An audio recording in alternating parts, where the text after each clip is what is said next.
Totoong totoo, aalis na naman ako. Wala ba talagang pipigil sa akin dito? Ay siya, sige, bahala kayo. Bago ko simula ng kwentong ito, hayaan niyo muna na magpakilala ako. Ako nga pala si Mr. Isang hamak na gwapo sa mata lang ng asawa ko. Buti na lang talaga walang tao at hindi mahaba ang pila. Ang kilo ng aking bagahe ay sakto pa. Pero bakit kaya si ate ay tumatawa? First step, all goods. So successful check-in. Walang labis, walang kulang, 20 kg. Saan ako dito ngayon? Domestic entrance, nasa mga international entrance. Hanapin natin. Masyado ba tayo maaga? Let's go! At hindi nga pwede magdala ng trolley sa loob ng immigration. Teka, trolley ba talagang tawag doon? At iniwan sa labas at kinuha ang hand carry at saka para pogi. Saang banda? Ayun nga, papasok na ako ng immigration pero sabi ni ate bawal mag-video. Wala akong immigration, bawal daw mag-video. Are-are ho, kumukuha ng patago. At syempre dito tayo pipila sa oath. Immigration done.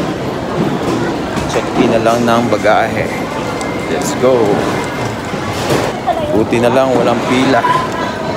Diyos ko, pati pala dito sa hand carry checking, tinatanggalan sapatos. Kaya naman ako biglang napaisip kung nalaban ng aking medyas. Baka kasi mapahiya at ang amoy ay kakaiba. At safe naman at mabuti daw tayong mamamayan. At wala naman talaga silang nakita para ang kamay ko'y talian. Thank you Lord again. Second and third step, done. Hand carry baggage done. Let's go. At after nga ng proseso ay papunta na ako sa gate number ko. Pero masyado pang maaga kaya chill lang tayo. 14:05.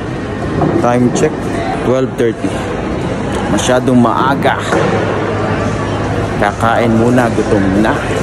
At syempre, hindi natin pwedeng pabayaan ang face. Baka kasi may magpa-picture mamaya just in case. Kapal ng face. Para naman maging fresh ang ating mukha. Punas-punas lang, tubig ay katalo na. At paglabas ko nga ay kumukulo na naman ang aking sikmura. Buti na nga lang si Mrs. ay may padalang pira. Kaya ayun, mabubusog na naman ang aking tiyan. Syempre, kailangan kong magpakabusog. Kasi naalala ko, wala nga palang free meal yung ticket ko. Kaya naman talagang lalamon dito. Walang ya ang camera pa'y naipwesto. O baka makalimutan mo, balikan mo. At maya-maya nga ay malapit na ako sa aking gate. Pero siguradong matagal-tagal ang aking pagwe-wait. Dito nga pala ako sa gate 107. At dahil puno ang upuan ay dito muna ako sa neighbor gate. Huwag lang makakalimutan at baka mapapunta kung saan. Hindi ko nga napansin ay meron palang luwag dito sa likod. Kaya dyan na lang ako tumambay bago mag-boarding. At thank you Lord, nagtawag na nga sila. Kaya ito, totoo na. Paalam na talaga Pilipinas. At muling magkita-kita sa susunod na kabanata. Teka, maaga pa, hindi pa tapos. At ayun nga, papasok na ako ng eroplano. At akala ko talaga delay ang flight ko. Nagkaroon kasi ng mga red alert sa flight sa kadahilan ng masama ang panahon. At buti na lang ay agad nang na-resume. Kaya Lord, thank you. Safe flight po sa akin. At ingatan mo po ang lahat ng maiiwan ko sa Pinas. At nawa po ang biyahe ko ay maging matiwasay at ligtas. Kaya naman Sir Pilot B1 and B2, kayo na po ang bahala ha. Huwag kaskasero, mag-signal light bago lumiko. At ayun, salamat ulit sa pagsama. Muling magkita-kita sa susunod na kabanata. At baka ang page ay ma-follow pa ha. Paalam mga holop.